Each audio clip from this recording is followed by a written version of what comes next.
I am Clara Bellingham, and at 19 I carry the weight of memories heavy as iron chains. They wrap around my heart, squeezing tighter with every thought that spills into my mind. Hillsborough, a quaint town wrapped in layers of safety and peace, stands in stark contrast to the storm swirling within me.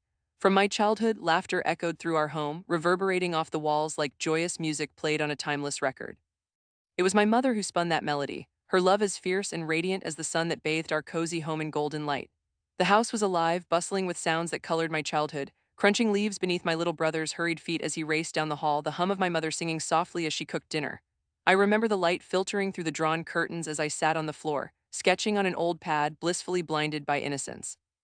I must have been so absorbed in drawing the swirls of trees blowing in the wind, the smiley suns shining down on my paper, that it felt as though time had wrapped me in a soft, warm blanket. But on that dreadful night, oh, the night everything crumbled, I found myself leaning deeper into the familiar lines of my drawings, completely unaware that the fabric of my life was about to be ripped apart. It happened as abruptly as a thunderclap on a clear day. The tranquility of our home was shattered the moment I heard a piercing scream cutting through the calm. My mother's voice, usually filled with tenderness, transformed into something frantic and raw, calling for help in a tone that fractured with panic. I pushed myself up, my heart hammering against my chest like a caged bird desperate to escape, the calm before the storm morphing into an undeniable chaos. "Mom!" I shouted as I dashed down the hallway, my little feet skimming across the floor, ignoring the toys my brother had left scattered in his wake. When I burst into the living room, time felt like it slowed. There she was, kneeling on the floor, cradling the still form of a man, the man I had known as my father figure, the laughter still echoing in my mind like a cruel joke. My father had always been gentle, with a warm smile that felt like home. Yet here he lay, lifeless, as my mother rocked back and forth, desperately pressing her hands against his chest, her cries morphing into a rhythmic, haunting chant of please, please. Though I was just 9 years old then, I knew something was horribly wrong. A heavy chill wrapped around me and I froze in the doorway, unable to comprehend the scene unfolding before my young eyes. "Wake up, please wake up," my mother wailed, her desperate pleas breaking against the walls, smacking back as if to mock her. I screamed, the sound tearing from my throat, raw and primal, filled with confusion and fear that rubbed like sandpaper against my heart. Why won't he wake up? I thought, my innocent mind struggling against the overwhelming reality. "Mom," I called out, though I hardly recognized my own voice. The scene before me felt unreal, as if I had stepped into a terrible dream. Why was my world suddenly a swirling abyss? "No, stay with me." She was shaking him now, her fingers fisting his shirt, pulling at him as if her love could somehow summon him back, her eyes wide with horror and disbelief. My little brother crawled in, completely unaware, clutching a teddy bear to his chest. He looked at me, confusion flickering in his innocent eyes. "Clara, what's wrong? Go back, stay back," I barked at him, feeling a desperate urge to protect him from the terrifying reality. "Don't come in," but it was too late. He stepped through the door, his tiny form illuminated in the fading evening light, his innocence clashing with the nightmare in front of us. In that instant, the pitiful cries of my mother plunged further into my core, scraping and tearing at my soul. I longed to shake him awake. He had been a guiding star, his laugh a comforting balm. The sun outside drifted lower, casting shadows that danced ominously around us. I could see my mother's tears spilling onto the floor, creating puddles that whispered sad stories. "I can't do this," my mother's voice cracked, the words slicing through the air. "Please, God, help us." She pressed her ear against his chest, as if hoping to hear a heartbeat hiding beneath the silence. Reality crashed upon our small family like relentless waves battering against a fragile shore. Just moments ago, the laughter rang out. Now there was only this terrifying stillness. My father, a vibrant thread woven through our lives, was being pulled away from us, and it felt as if we were being unraveled completely. As the minutes stretched into eternity, emergency responders arrived, rushing into our home with hurried footsteps that thundered like approaching storm clouds. They were blurred figures in white uniforms, shouting orders with urgency, dismantling the cushion of our world piece by piece. "What happened?" one yelled, his voice rising above the chaos, and I felt my legs give way. I was sinking. All that I understood, all that was familiar, slipped through my fingers like sand. My little brother's whimper pulled me back to reality. "Where's Daddy?" he asked, a note of fear slipping in. The question hung heavy in the air, a dagger twisting deeper into my chest. I took a breath, choking on the reality, struggling to find words. He's gone, little man." I could barely utter the words, the syllables sticking to my throat like dry leaves. My mother's cries intermingled with the sounds of urgency, voices blending into a cacophony that drowned out the laughter I longed to remember. "Get back, clear the space," one shouted, and I grasped my brother's hand in mine. "We need to go outside," I whispered urgently, pulling him gently back, away from the escalating storm. As we stepped outside, the world felt different, like stepping into a black and white painting suddenly stripped of color. The twilight enveloped us, and all I could do was cling to my brother, feeling his small fingers wrap around mine as if they were a lifeline. "I want Daddy," he breathed, the innocence in his voice shattering me. "Me too," I whispered, staring at my own hands trembling. How could I shield him from this grief? Why was this reality stripped from us? The flashing lights of the ambulance flickered like broken stars, casting harsh reflections that painted our faces in stark shadows. I realized, standing there, that I was watching my mother grapple with unfathomable loss. I could see the shattered fragments of her heart laid bare, torn open by the cruel hand of fate. What was left of the laughter, the dreams, time blurred into a cruel specter. Days turned into weeks as we wandered like lost souls in the aftermath of tragedy. My mother tried hard to breathe life back into the quiet that filled our home. I could see it in her gaze, the determination to move forward, yet her heart was forever trapped, anchored in that moment just as mine was. I took on the role of protector. She leaned on me, her anchor amidst the tumultuous tides of her grief. I tried to put on a brave face, but inside my heart raged against the injustice, the unfairness of it all gnawing at me relentlessly. Each whisper, each truth I dug up only ignited the fury within me. How could they do this to us? To him? As I pieced together the events surrounding that dreadful night, information seeped into my mind like ink on paper, those who had failed to protect him, those whose negligence had led to that moment of despair. I scribbled down notes, faces, excuses. Each line fueled the fire in my heart. The lingering pain morphed into a fierce determination, revenge coursing through my veins like a chilling wind. They would pay for this. The hurt they inflicted wouldn't go unanswered. They had stolen the laughter, they had crushed the light of our lives. I will make them feel this hurt, this dread, I vowed silently as I stared at the remnants of our shattered world. And with that vow, the fire burning inside ignited anew, promising to find a reckoning for my family. What they deemed negligence would soon be met with equal fury, for my resolve had just begun to take shape. Days turned into weeks, and a mission began to form in my mind. I wanted justice, not just for him but for my mother, for our family that had been left in shambles. Each day dripped slowly like molasses, a constant reminder of the emptiness that now filled our lives. I spent hours huddled over my laptop, the glow of the screen illuminating the dark circles under my eyes, while articles and reports flooded my knowledge, pouring into my heads like waterfalls of pain and facts. I was no longer just a grieving daughter, I was a hunter, seeking the truth behind that heart-wrenching night when everything changed. As the sun rose and fell outside my window, I became enveloped in layers of information, sifting through countless documents about the local health department. Documents that should have been in the public domain but seemed to be hidden away, buried under heaps of bureaucratic negligence. I learned about the safety measures that were overlooked, the countless warnings that the system had ignored. Each piece of evidence I gathered made me angrier, an infuriating fire raging inside me, knowing how carelessly lives could be tossed aside. How could my mother's anguish be so easily dismissed? How could they look away when in the shadows, lives hung by a thread? It was a chilly evening when I first came to understand the full extent of the negligence. My mother was sitting at the dining table, her eyes distant as she traced her fingers over the rim of her coffee cup, her once vibrant spirit now dulled. "Mom," I said softly, sensing the weight of her sorrow, "do you remember that night?" She looked up, his name hovering like a ghost between us. "I do," she replied, her voice trembling as if she were reliving an old wound all over again. "It's a night I can never forget." A shiver ran down my spine. "But there's something we need to do. I've found out how it could have been prevented." Her gaze sharpened, flickering like an old film reel. "What do you mean, Clara?" My chest tightened, the words caught in my throat, but I forged ahead. "It's not just a tragedy, Mom, it's a failure on their part. The health department, their negligence caused this." She leaned back, the weight of my words settling dangerously between us. I wanted her to believe, so I rushed to gather the papers I had printed out, laying them like evidence on the table. "Look," I said, my voice rising with a mixture of hope and terror. "They knew there were safety issues in our area. They were supposed to take action, but they didn't. If they had, he would still be here." I watched as she flipped through the pages, her brow furrowing deeper with each line she read. Silent tears streamed down her cheeks, unexpected sorrow breaking through her attempts to maintain composure. "Oh, Clara," she whispered, her voice cracking. "I want to believe in change, but I'm so afraid. I know, I'm scared too, but if we don't do this, then what happens to us? What happens to him?" My voice shook, but the fire inside me surged. "We have to fight, Mom, for him, for ourselves." As the days dragged on, I worked incessantly, like a ghost in the shadows of my own life. I became part of the walls of my community, lurking and listening, watching the indifference in the way people turned away from the truth. I watched others live their lives, unaware or unwilling to confront the remnants of grief that haunted us. Every evening, I could hear my mother whisper his name in her sleep, those memories crashing like waves against her dreams, and I knew we had to break the cycle of blame by forcing the truth into the light. Eventually, I found myself standing outside the health department's office, a large, nondescript brick building that felt imposing. My heart raced as I took a deep breath, steadying myself against the chill of the air. Could I really expose them? Would they care? Fears knotted tightly in my stomach, but the thought of my mother falling into despair kept me anchored. This wasn't just my fight, it was a fight for her heart, for the joy that used to linger long before that night.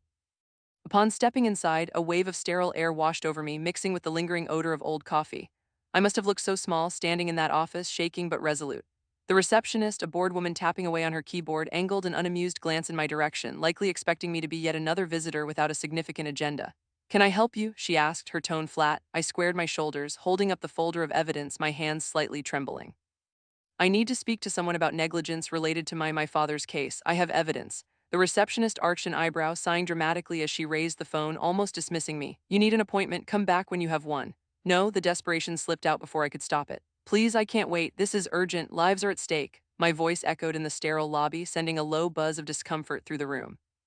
It was as if my pleading ignited a fire in her, a flicker of curiosity sparking behind her apathetic facade. All right, wait here. She reluctantly placed the phone down, her gaze softening ever so slightly. She vanished through a gray door, and I took a moment to breathe deeply. I used that time to gather my thoughts, trying to calm my turbulent heart. A few moments later, another woman emerged, sharp features softened by kindness, her demeanor radiating authority. I'm sorry for the wait. I'm the director of the health department. What's going on? I opened my mouth, words tumbling out like a waterfall. I have evidence about safety violations, about the negligence that led to my father's death. I found reports, statements, everything. Please, I need you to listen. It cannot happen again. To my astonishment, she nodded. She gestured for me to follow her into a small meeting room, a stark contrast to the sterile lobby.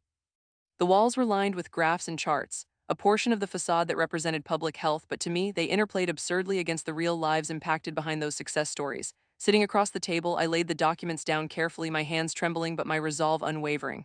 Then I shared my findings, tracing the failures back to that night. There were safety audits that simply didn't happen. They knew about violations, but they chose to ignore them. People like my father died because of this, because someone didn't do their job.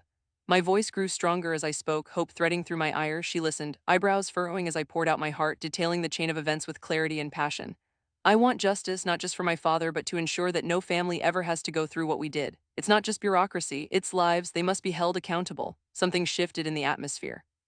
I could feel a weight lifting as my emotions poured out. Suddenly, it seemed like my pain was transforming into a tangible force that could shift the direction of justice. You have to do something, I finished, a fierce determination in my gaze. The director's expression shifted then, her lips pressing tightly together as she considered my words.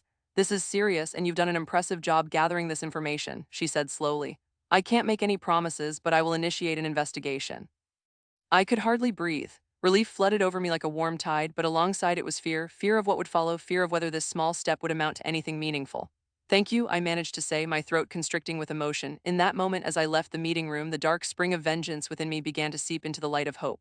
The sense of power coursed through me. What if this could be the beginning of healing for my mother, for us? I walked home, the papers clutched tightly in my hands, imagining the possibilities. That night I lay in bed, staring up at the ceiling, and felt an overwhelming mix of fear and resolve. My fingers trembled as I drafted that official report, highlighting every detail, reliving the misery as I typed. But deep down, I was ready to fight for what was right. I could no longer be merely a girl spurning against the loss.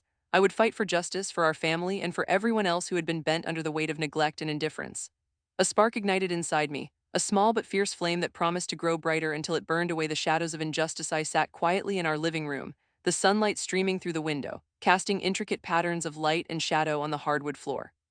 It felt as if every ray of sunshine carried with it a whisper of possibility. My heart pounded in my chest like a drum. The weight of anticipation felt like 1,000 bricks pressing down on me, heavy and unyielding. This was it. The day I had been waiting for had finally arrived. The news was about to break, and I wanted everything to feel perfect and meaningful. The soft sounds of my mother humming in the kitchen floated through the open doorway, a serene melody that contrasted sharply with the storm brewing just beyond our walls.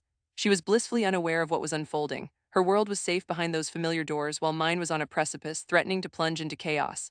I closed my eyes for a moment, the weight of my own feelings swirling around me like a thick fog, and yet deep down I felt a flicker of hope igniting within me. My fingers tapped nervously on my knees, the repetitive motion almost soothing, but then I pushed my palms against my thighs in an effort to keep still. I had fought for this moment, fought through so many sleepless nights and aching days, piecing together my revenge like a jigsaw puzzle until all the edges fit perfectly. I had known all the pieces would come together, the day of reckoning was nigh, and I was ready to watch the fallout. I had not planned for my mother to find out about my actions in this way. I wanted to protect her from the chaos that had consumed our lives. My stepfather had left a gaping void, and those people, they were the cause of our pain. The negligence that had robbed us of joy, stability, and love was about to be exposed. I breathed in deeply, willing my nerves to calm. I had fought long enough, there was no turning back now. As the news report flashed on the screen, the unfamiliar connection between comfort and anxiety filled the room. We will begin with breaking news, the newscaster's voice rang out, steady and firm. In a stunning turn of events, health department officials are being summoned for negligence that may have contributed to tragic outcomes for countless families. I leaned forward, my heart racing at the enormity of the moment. Those words were no longer just words, they were power, they were meted justice. I could hear my mother bustling about in the kitchen, the sounds of clinking dishes punctuating the air, her humming resonating sweetly, somehow oblivious to the gravity of the situation unfurling in front of us. Glancing back at her, I searched for a reflection of my own urgency in her eyes. For what felt like an eternity, I found the two shades of emotion swirling, Confusion and a hint of curiosity clouded her features. Shadows danced across her face as she moved into the brighter light, and I could almost see her thoughts materialize like words suspended in the air. Just then, she stepped into the living room, wiping her hands on a towel absent-mindedly. Confusion shadowed her face at the sudden seriousness I wore. When she turned to see the television, her demeanor shifted, like a butterfly emerging from a chrysalis. She seemed frozen for a moment, her breath hitched, eyes widening in disbelief as if the air had been whipped out of her. I could see a million unspoken questions swirling in her mind, a thousand emotions replaying on her face. But then tears pooled in her eyes, shimmering like fallen stars against the mundane backdrop of our living room. "Clara," she whispered, her voice barely audible, choked with suppressed emotions simmering just beneath the surface, did you do this?" The questions hung heavily in the air, dense and weighted, leaving us suspended in this moment of revelation. A rush of warmth filled my chest at her inquiry. I nodded slowly, the truth spilling from my lips. "I did, Mom. I could not sit back and let them get away with it. I had to do something." My words felt heavy yet liberating, like shackles suddenly shattered. Her eyes darted back to the television, riveted to the screen, where images of the health department officials appeared, faces smeared with shame. They were finally being dragged into the light, their wrongdoings exposed for all to see. I watched as my mother's expression shifted, absorbing the reality that my actions had brought forth. The news continued, providing further details of the investigations launching against the very people who had overlooked their duties, callously ignoring lives while they played their roles in a cruel game of negligence and bureaucracy. A gasping sigh escaped my mother's lips, a sound layered with disbelief and relief washing over her like a cool breeze on a sweltering day. "Clara," she said again, her voice trembling slightly, "all this time I thought justice was out of reach, and yet here it is, right before us." Her words tugged at the strings of my heart in a way I hadn't anticipated. It was their faces, filled with shame, being broadcast to everyone, and I reveled in the satisfaction of their impending downfall. They were the monsters in the story of our lives, and finally they would face the consequences of their actions. "I wanted this for us, Mom," I murmured, my voice barely rising above the noise in the room. I couldn't just let them win. I could see her heart inching closer to healing, feeling that connection draw taut between us as we shared this victory together. I turned my gaze back to her, trying to steady my rapidly beating heart, unable to ignore the way it soared as our eyes locked. It was surreal, this shared moment, watching their world crumble the way ours had. Those people had wrenched away so much light from our lives, and now their reckoning was finally here. Casting a glance at the screen, I took in the vivid images. Faces I recognized well from the papers, expressions I had dreamed of seeing, crimson and guilt layered over shame like a sprawling coat, stark against our own grief. "Look at them, Mom, they are seeing their downfall just as we have seen our lives fall apart."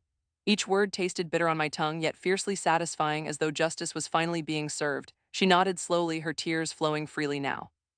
I thought I had to let go of hope, but now maybe we can start over. There was a new light sparking in her eyes, something I had not seen in what felt like forever, the possibility of healing, breaking free of the chains that bound her. It was astonishing how a single news report had the ability to peel away years of sorrow. "Mama," I began, my voice steadier now, "I promised I would fight for us. I promised I would never let them forget what they did." This moment was not just a result of me alone, it was the fire that had been ignited from our shared pain. Together we had carried this burden, and now it felt lifted, even if just slightly. A small victory nonetheless felt monumental. "Clara, I could see it in your eyes when you first told me your plan." She spoke softly, her gaze unwavering, and I could feel her words like a warm embrace. "But this is more than just what you did. It fills me with a sense of strength, almost like a reminder that we matter, that our pain was not in vain." As she spoke, a steady warmth filled the room, wrapping us in its embrace, defying the coldness of the world outside. The sun slanted through the window, and the shadows on the floor seemed less ominous, more like part of an intricate dance. My world had been chaotic for too long, it felt as though a portal to calmness had opened right here, even amidst the whirlwind of emotions within us. "I wish." I hesitated, the words teetering on the edge of my consciousness. I wish we hadn't had to go through all this to reach this point, but maybe it was necessary for us to find each other again. I paused, the reality of my feelings settling heavily in that moment as I attempted to weave honesty into my words. "I want you to know that you are my strength, Mom. I won't rest until we both can smile again, genuinely." With every passing second, the report continued to roll on the screen, and the vibrations of my mother's hand found mine, threading our fingers together. It was a gesture of unity, of strength, a stark contrast to the fractured lives those people had left in their wake. In that brief moment, we were no longer trapped in our separate spheres of grief and longing. We were intertwined, bonded in our shared resilience. It was no longer just my burden to carry. We were together in this, what had once been heavy and dark now began to feel lighter. This was not just about revenge, it was about restoring what had been broken and reclaiming our lives. The flicker of hope that began to carve its way back into our existence was palpable, radiating from our entwined fingers. "I believe in us, Clara," she whispered, her voice now firm and unwavering. "Whatever comes next, we'll face it together. We have each other, and that matters more than anything." As her words settled like a warm cloak around my shoulders, I felt the certainty of our shared purpose. I relaxed into the moment, unexpectedly grateful for the journey that had brought us here. We were still standing at the edge of the cliff, but perhaps this time we were not alone. Perhaps there was still beauty to be found in our fight, a future waiting patiently for us beyond the shadows, shimmering just beneath the surface of our pain. Every heartbeat resonated with the promise of a new dawn. We may have walked through darkness, but the path to healing had finally begun. The dust began to settle after that monumental day, but the remnants of grief lingered like an unwelcome guest. Each sunrise faded the darkness that had blanketed my mind, unlocking the door to a new beginning I was not sure I could face. I often caught myself watching my mother come back to life piece by piece. There were moments when I would sit across the table from her during breakfast, our eyes meeting over steaming cups of coffee, and marvel at the change that flickered in her gaze. The hollow look that had once resided there had begun to be replaced by life, a subtle gleam that hinted at resilience. "Do you remember when we used to have pancakes on Sundays?" she asked one morning, her voice tentative, as if testing the waters of nostalgia. The corners of her mouth turned up in a soft smile that warmed my heart. I could see the glimmer of that old rhythm returning, the laughter we once shared puncturing the heaviness that had hung over our lives. "Yeah," I replied, looking down at my plate filled with scrambled eggs. "You always burn the edges, but I love them anyway." Her laughter bubbled up like a forgotten song, filling the kitchen with a melody I thought I might never hear again. "I guess that's what makes them special, just a bit charred like me," she said, her eyes glistening with that playful spark. The recovery was not linear, of course. Some days were better than others, but we were making progress. The aftermath of the investigation into that fateful night had revealed more cracks within the structures that should have protected us. I often found myself ruminating over it, but I refused to let that dark cloud overshadow the light we had managed to reclaim. Therapy was a place where my mother found solace, a sanctuary nestled within four beige walls, decorated with inspirational quotes that somehow felt like a gentle nudge to take another step forward. I would often sit beside her during those sessions, entwined in a shared journey of healing, feeling proud of her courage as she began embracing the pain instead of running from it. "It's okay to cry," the therapist would assure her, and the softness in the woman's voice reminded me of the love and care that filled our support group. Each week we attended meetings, sitting in a circle with strangers whose faces mirrored our emotions, laughter and tears mixing in equal measure as we connected through shared heartaches. "My brother was taken from me," one woman confessed, her voice tinted with raw emotion. "I just don't understand why the world is so cruel."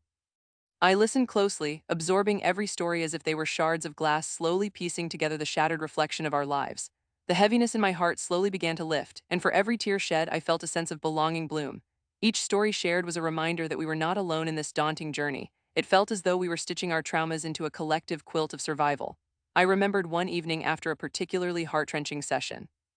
"You know, Mom," I said as we drove home, the sun setting in a kaleidoscope of colors, "I think we can turn our pain into something powerful." "What do you mean?" she asked, her eyes steady on the road ahead, yet I could sense her curiosity. "I mean, we've experienced something that's difficult to put into words, but it can be our strength. We can help others, share our stories, and make sure they feel heard." Her brow furrowed, deep in thought, then she nodded slowly. "That's a lovely idea, Clara. It's important to support one another. We're not just healing for ourselves, but for everyone who has gone through loss."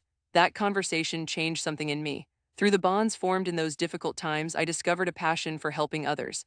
I became an advocate, not just for those who had lost a loved one, but for anyone still fighting to reclaim their narratives. I spoke at community events, attended workshops aimed at fostering connection through pain, and each moment felt like I was honoring not just my father's memory, but also my mother's resilience. However, in the back of my mind, I knew that some battles were not fought solely for ourselves, but for the ones we love. And while the shadows of that night loomed overhead like a painful memory, the lessons learned were poured into an unshakable resolve to stand up for those who could not. A sense of purpose propelling me forward, I sought to shed light on the darkness that threatened to engulf us. One evening, while I sorted through old family albums, I paused at a picture of my father from years ago, grinning widely at the camera.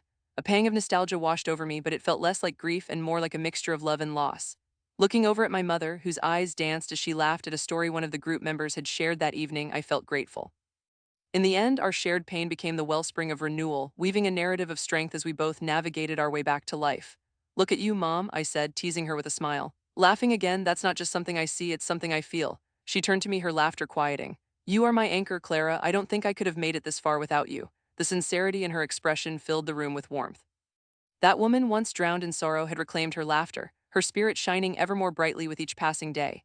Just when I thought I understood grief and love, life had a way of swinging the door wide open, offering more surprises than I ever could have anticipated. Then one fateful day, not long after a session, we received a letter in the mail. I remember the moment so vividly.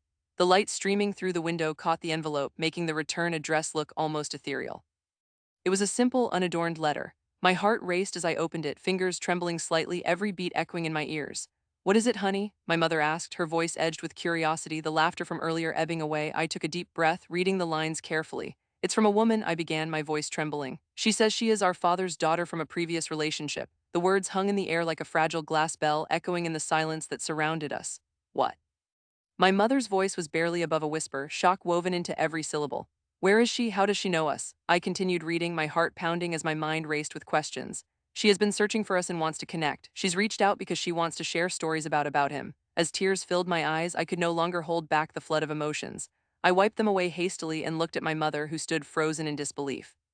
This could be someone who knows him in a way we never got to, I said desperately. Someone who shares his blood, it's like a piece of his life we thought was gone forever. My mother's expression shifted from shock to a flicker of hope, then back to confusion. But Clara, how do we even begin to process this? Just when we were starting to find our way, this comes up. I could sense her internal struggle. Maybe this is what we need, a way to rekindle connections and create a rich tapestry that includes all of us, I offered gently. It doesn't erase our loss, but it opens a door to something new. We sat in silence, both thinking about the implications. Walls that once felt impenetrable began to show signs of vulnerability. Should we reach out? My mother asked hesitantly. Should we respond? I thought of the stories waiting to be told and the shared laughter that might spill out over conversations filled with memories of the man we both loved and lost. Yes, I think we should. We fought so hard to rebuild our lives. I want us to explore this aspect of him together.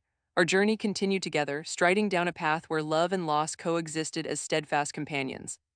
I never thought I could feel this kind of hope after everything we had been through, but just when the heaviness of our reality began to lift, life presented us with a new beginning. The possibilities seemed endless, shining bright like the morning sun breaking over the horizon. I'm scared, honestly, she admitted, her voice faltering. What if she's different from us? What if she changes everything? Change is not always a bad thing, Mom, I reassured her. It's just a different chapter. We have to see where it leads. As we discussed what our next steps would be, I felt a sense of anticipation bubble up inside me. Maybe this was an avenue to finally discover more about him, not just through our memories, but through the stories of someone else who had shared his life. The unknown stretched before us like a blurred sunrise, hinting at the warmth of a new dawn, and together we would stride bravely into the light.